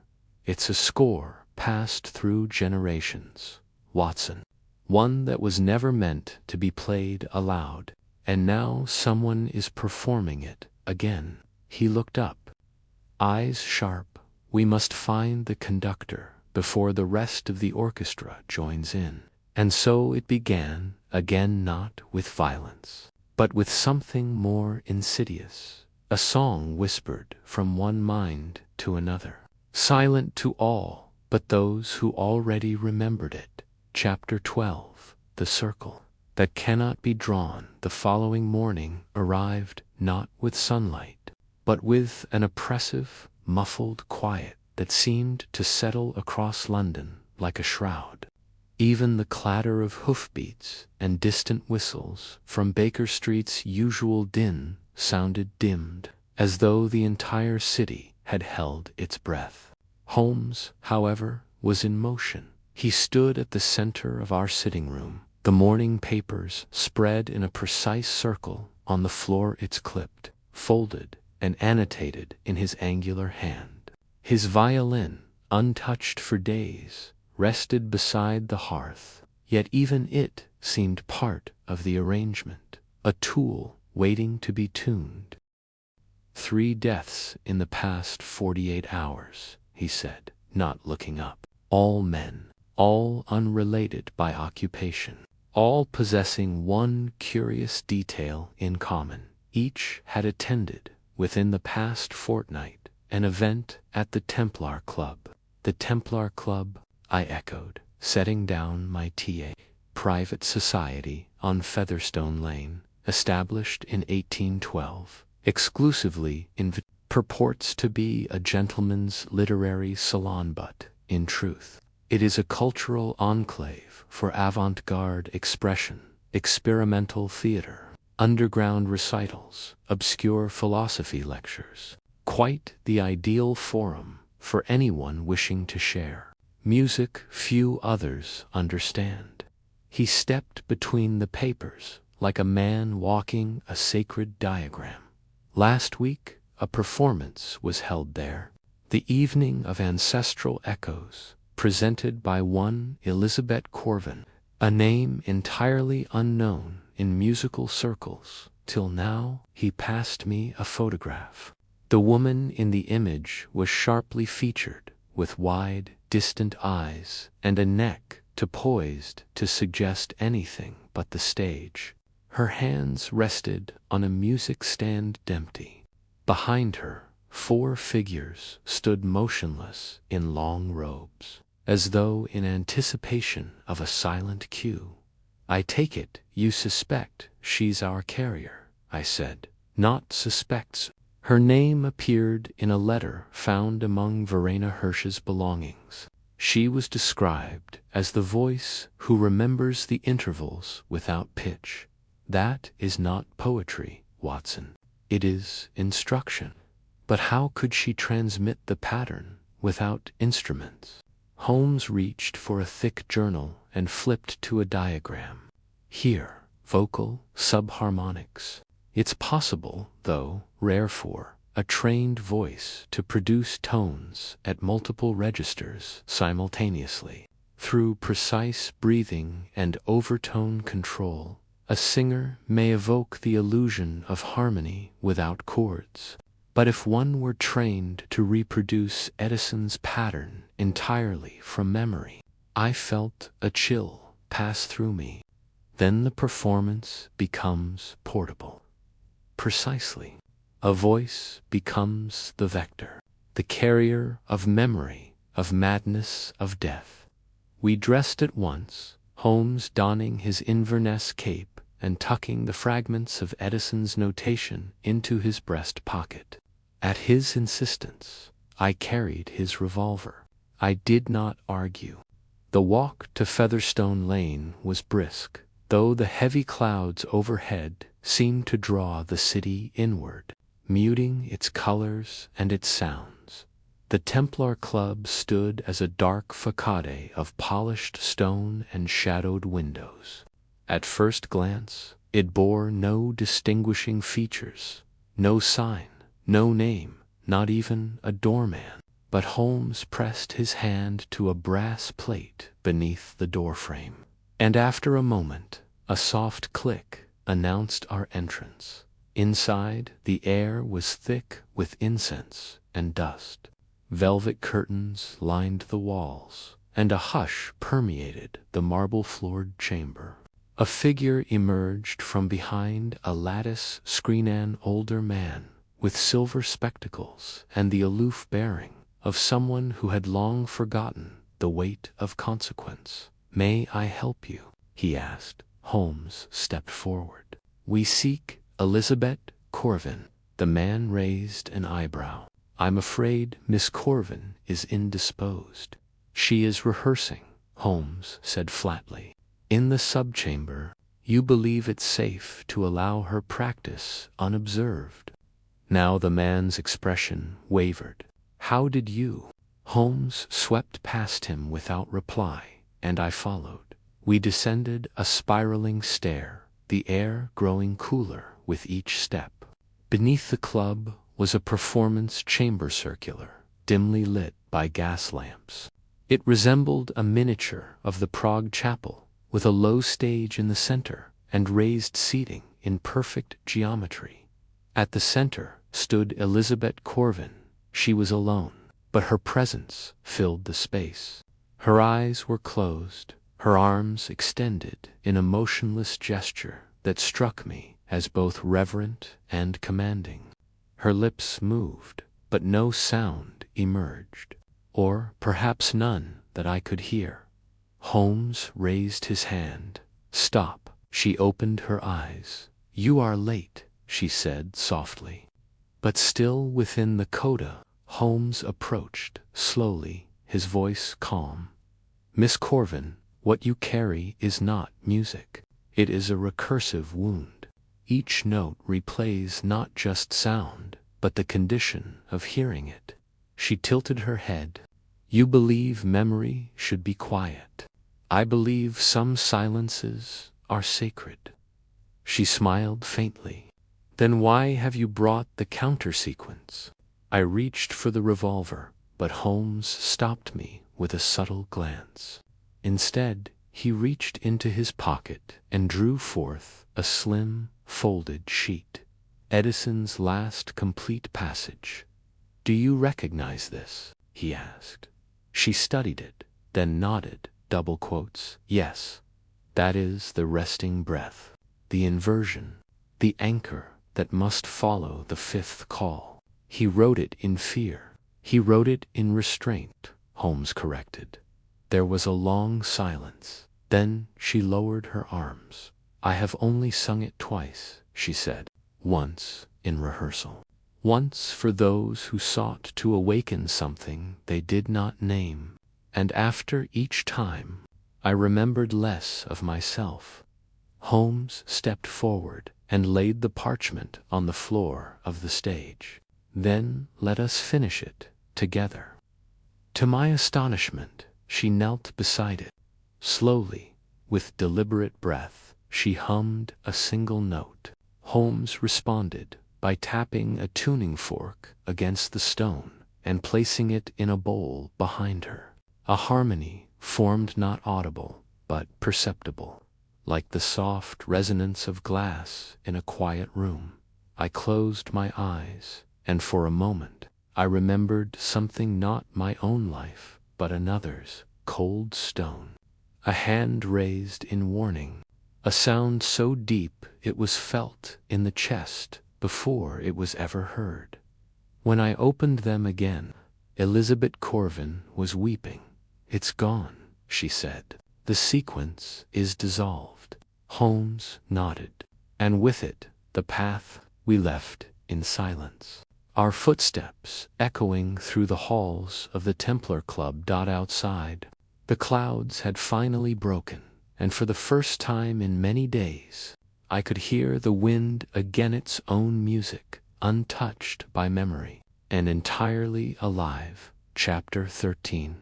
What the Bell Remembers in the Week that followed our encounter at the Templar Club. London seemed to slowly exhale the breath it had been holding.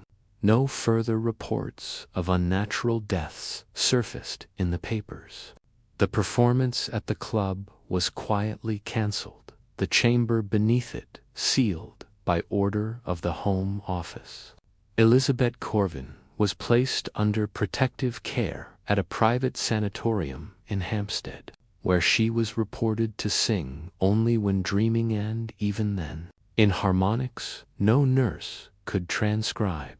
Yet Holmes remained vigilant. He moved through our days like a man waiting for a reply to a question he had not yet asked.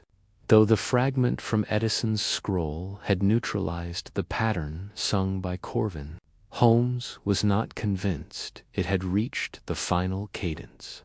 "Patterns like these do not die in silence," he said one afternoon, standing by the window with a length of wire stretched between his fingers. "They await repetition. They return in new mouths. It is not intent that fuels them, it is memory, and memory is never solitary." That very evening, Lestrade returned to Baker Street, this time bearing a look of tight concern and a folded sheet of paper sealed with the Pace's stamp of the city surveyor's office. "There's been a discovery," he said. "Below St. Dunstan's in the west." Holmes raised an eyebrow. "The bell tower." Lestrade nodded. "Repairs to the foundation unearthed a series of stone recesses beneath the structure. Within them old iron tubes, latticed like organ pipes, embedded in the masonry. And near the base, a wall inscribed with markings. Musical, the engineer thinks." Holmes stepped forward. "And the inscription?" Lestrade unfolded the paper and handed it over. On it was a rubbing of the stone, a circular pattern etched with harmonic intervals, each marked by symbols more arcane than notations. At its center, a phrase in Latin, "Quod campana tacit, terra canut," when the bell is silent, the earth sings. Holmes closed his eyes. "Of course, the bell tower. You believe it's part of the same system?" I asked. Holmes opened his eyes, the answer already formed. "Not a system, an echo chamber. St. Dunstan's is one of the oldest churches in London. It stands over Roman foundations. Beneath it lies a vault of history so deep it predates Christian ritual itself. If Edison or Herschel sought a place to anchor a resonance in stone, it would be there. But to what end?" I asked. "To preserve the tone," he said softly. "To inscribe it not in parchment or instrument, but in structure. A cathedral is not just built for worship. It is built for sound, for vibration, for memory shaped in brick and bell." We departed at once for Fleet Street. The church of St. Dunstan's loomed above us in the violet hues of evening, its Gothic windows casting angular shadows across the square.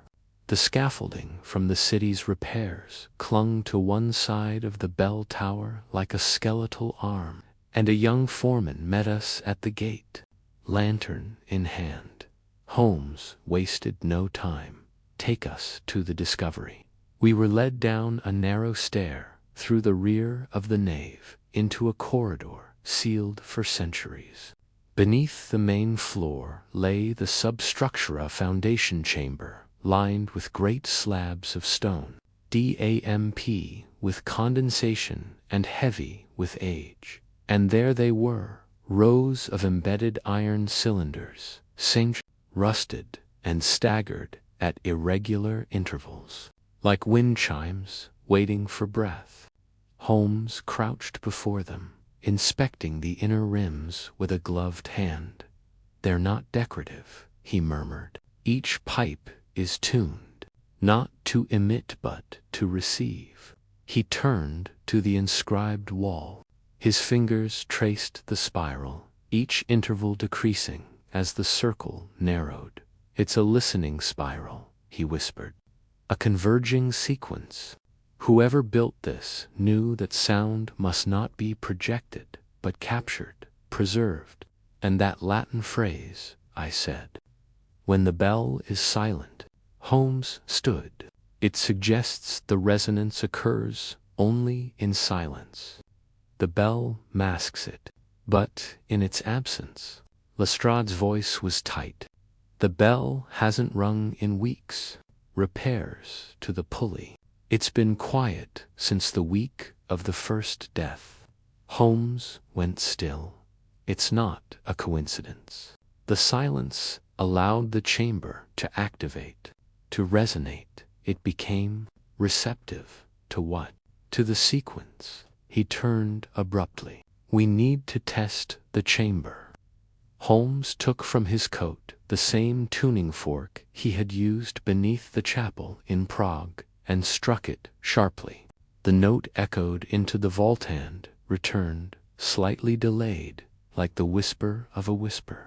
The pipes vibrated almost imperceptibly.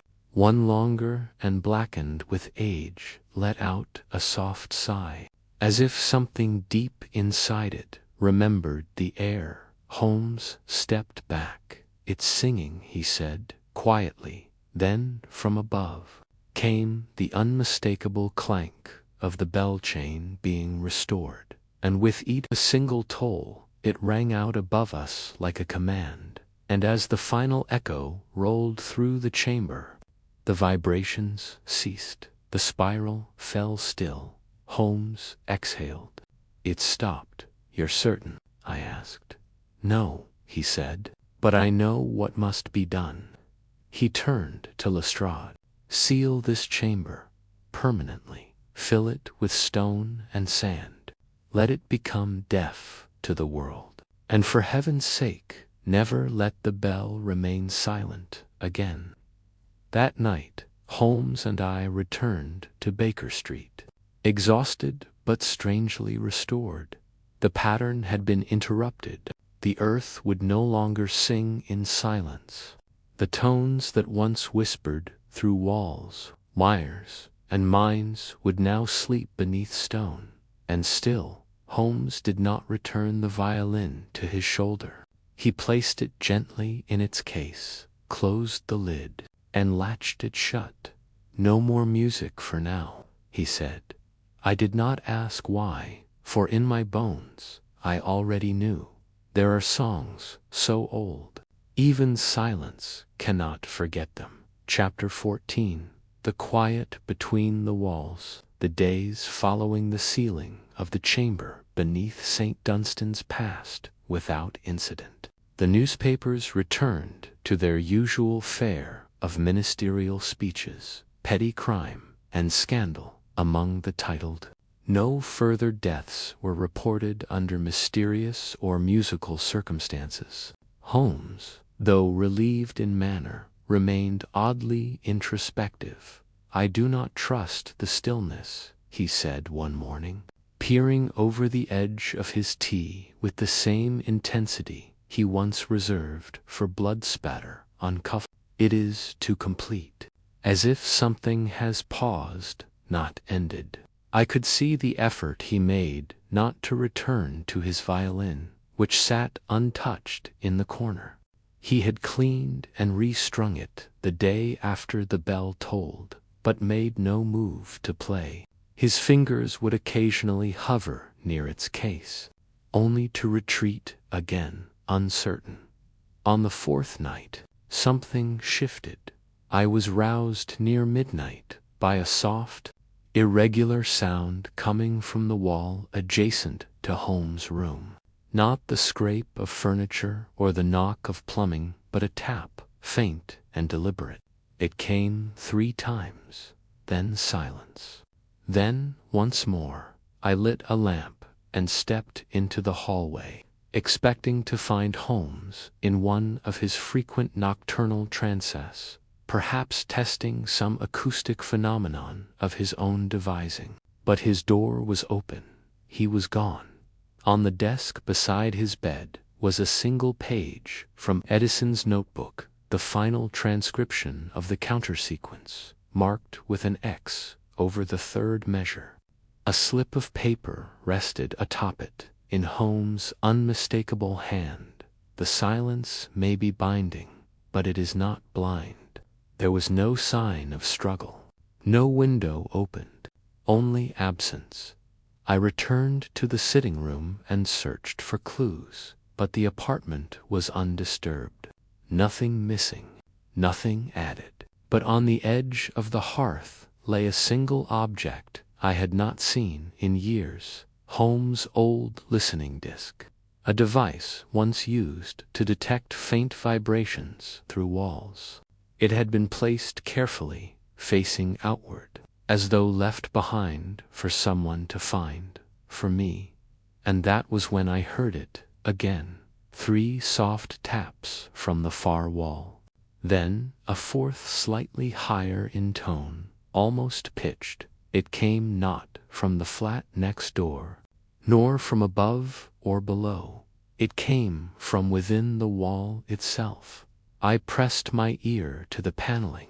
There was something low, rhythmic, not a voice, not even a hum, more like breath, slow and mechanical, as if a chamber were exhaling its secrets at last. The following morning, I visited Lestrade, bearing Holmes' note and a rising dread. He read it twice before speaking. "You think he's gone after someone?" "I think," I said carefully, "that he believes something never left." We returned to St. Dunstan's that afternoon. The vault beneath the church had indeed been sealed, stone poured, iron bars fused shut.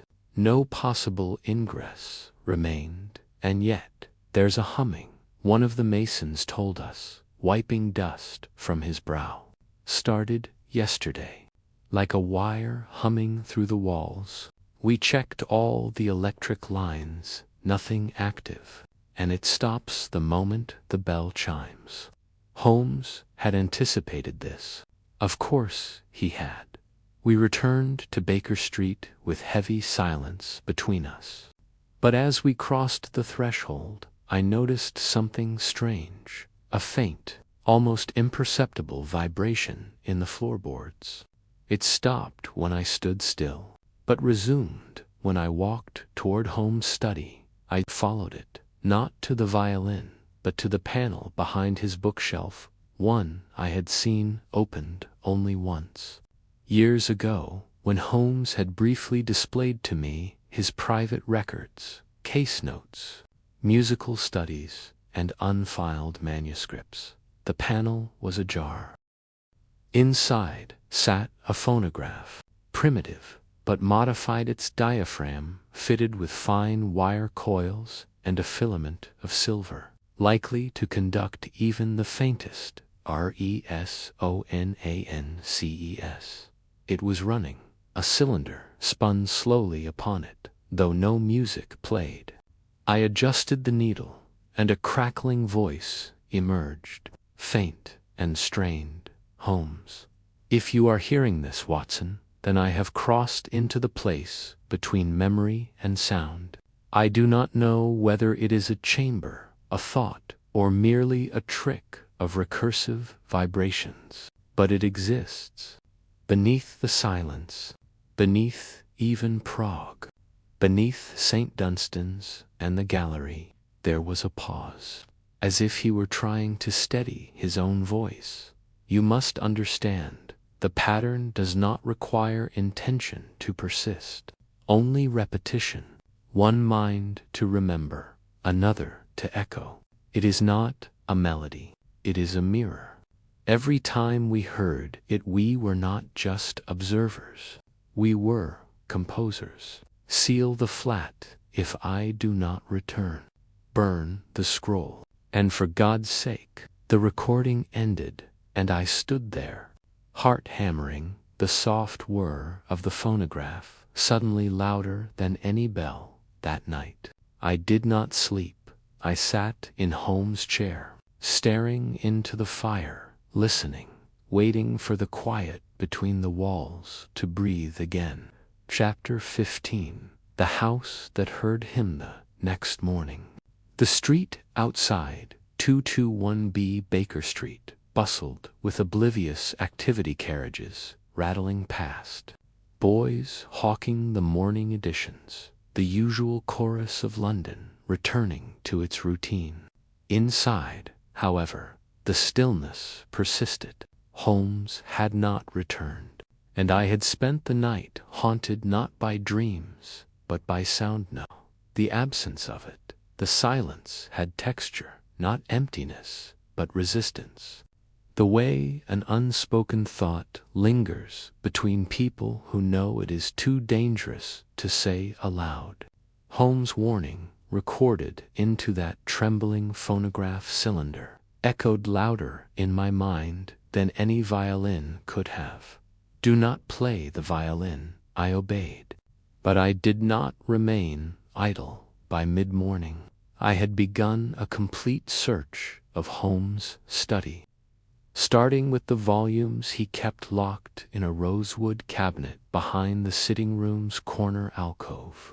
Among the expected treatises on acoustics, uncorrected proofs of obscure theoretical journals, I found a thin green ledger, wrapped in oilskin and marked simply EVEDDISO Unverina, or Echovoice. Its pages were filled with diagrams of human auditory anatomy, annotated vocal frequency maps, and pages of Holmes' notes written in his dense, slanted hand.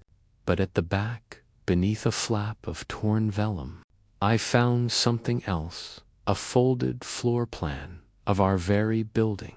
But not as it was. It was dated 1803 and showed a curious addition in extra chamber, indicated behind the wall between Holmes' study and the adjoining stairwell, one that did not appear in the present-day architectural layout. It was labeled, in faded ink, Audience Room. Below it, Contractor A. Edison by commission. My breath caught. Holmes had known. All along, he had suspected that the origin of the sequence, the true memory, not of Prague or the chapel or the gallery, but of the pattern itself, was not foreign, but domestic. That the room had been listening not just for the past several months, but for decades. I found the wall, behind a thin plaster panel, just to the right of the hearth, was a narrow seam. I pressed against it, and to my surprise, it gave. The panel swung inward on nearly silent hinges, revealing a short hallway, no longer than 6 feet, walled in dark oak and lined with copper mesh. The air was wrong. Not stale or cold, but dense. It had weight, as though I'd stepped into a room submerged. At the end of the hall was a door, heavy, iron-framed, without a knob only, a single tuning fork embedded into a stone setting where a handle might be, a lock activated by sound. The key was tone. Holmes' violin stood untouched in the corner. I stood before it for a long time, his warning battling the desperation that clawed at my chest. And then, without thinking, I reached not for the bow, but for the tuning fork he had once handed me during our encounter in the Prague chapel. I struck it softly against the mantel and held it to the stone slot. Nothing. I tried again, this time with slightly more force. Click. The door groaned open. What lay beyond was not a room in the traditional sense. It was a sphere, perfectly round, the walls composed of some dull composite stone, metal, bone, that seemed to absorb light rather than reflect it.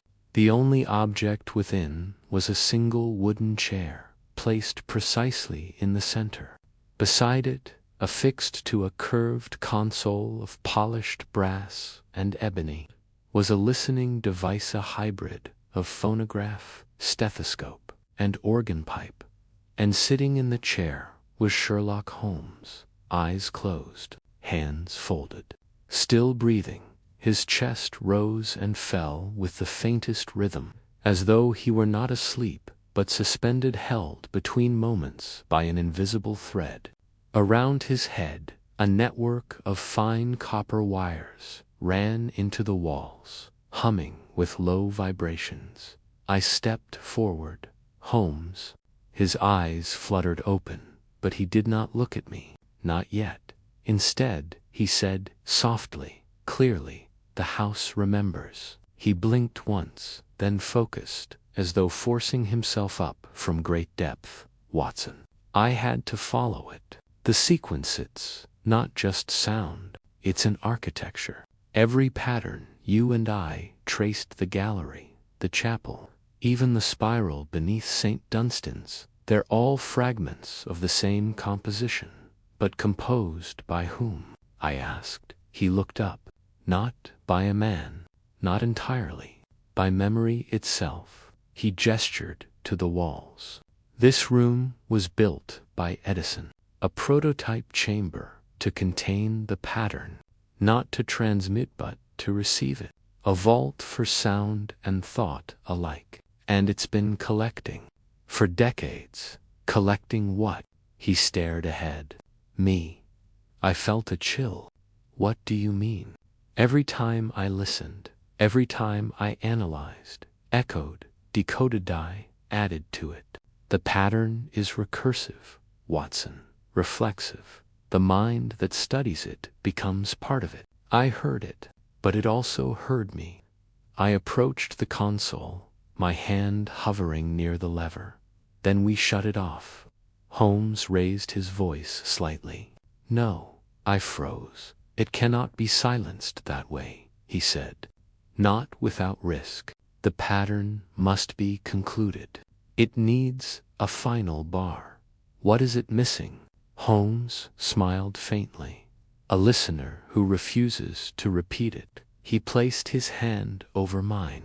You. I stared at him, heart pounding.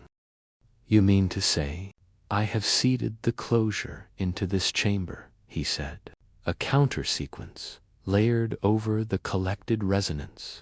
If you leave this door open and simply listen, just listen, without interpreting, without solving the pattern, we'll conclude, not with logic, but with refusal. It was a paradox Holmes had never accepted. To not understand, to witness without reason, to allow an end without an answer.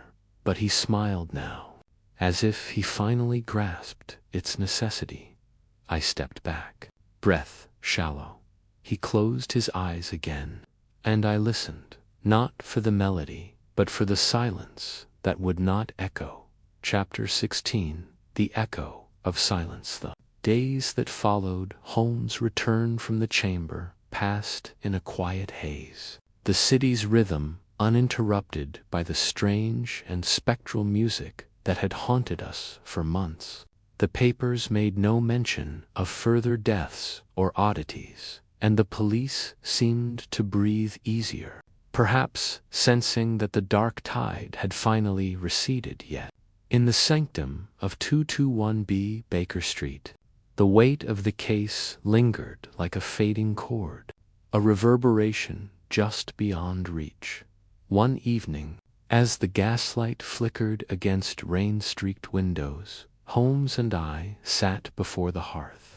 The violin lay untouched in its case, the scrolls and notebooks locked away. Holmes, unusually reflective, broke the silence. Watson, throughout this investigation, we have pursued an intangible adversary: sound without source, memory without bearer, music without melody. The impossibility that summoned me was not a crime in the ordinary sense, but a puzzle of perception and existence. I nodded, thinking of Edison's terrified face, of Hirsch's cold ambition, and of the countless others drawn into a symphony none could hear. Holmes continued. The final revelation is deceptively simple. The music that couldn't be heard was a manifestation of collective memory encoded in resonance. It was not a weapon or a curse, but an echo of humanity's deepest silence, the history written not in words, but in the spaces between. He leaned forward, eyes gleaming with that familiar spark. This is why the pattern persisted, why it could not be destroyed. Because it was not merely a sequence of notes, but a vessel of memory itself, passed unknowingly from one mind to another. And what of Hirsch, of Gray, of Corvin and the others. Holmes smiled thinly. Each was both victim and composer, adding their own voice to the chorus. Hirsch sought to control it, Gray to perform it, Corvin to embody it, but none understood that the true conductor was the pattern itself, living archive beyond mortal grasp. I asked, so the danger was never the music, but our attempt to command it? Precisely. The harmony is fragile. It requires respect, not mastery. Holmes stood and walked to the window, gazing out at the gaslit street. Consider this, Watson. The greatest mysteries are often those we cannot hear, see, or touch. They reside in silence, waiting for the right ear, the right mind, to unlock them more, to let them be. He turned back to me, pipe in hand. The case is closed, but its lesson endures. Knowledge is a song that must sometimes remain unsung. As the fire crackled softly, I sat in quiet contemplation. The violin's mute presence in the corner seemed less a reminder of danger than of delicate balance, the line between curiosity and caution, sound and silence, understanding and mystery. And in that balance lay the true genius of Sherlock Holmes, not only in what he solved, but in what he chose to leave unresolved. For some music, I realized, is meant only to echo quietly in the chambers of the mind, heard by few, remembered by fewer, and lost gracefully to the silent depths. Thus, the mystery of the music that couldn't be heard found its final rest, not in revelation, but in the profound hush that follows the last note.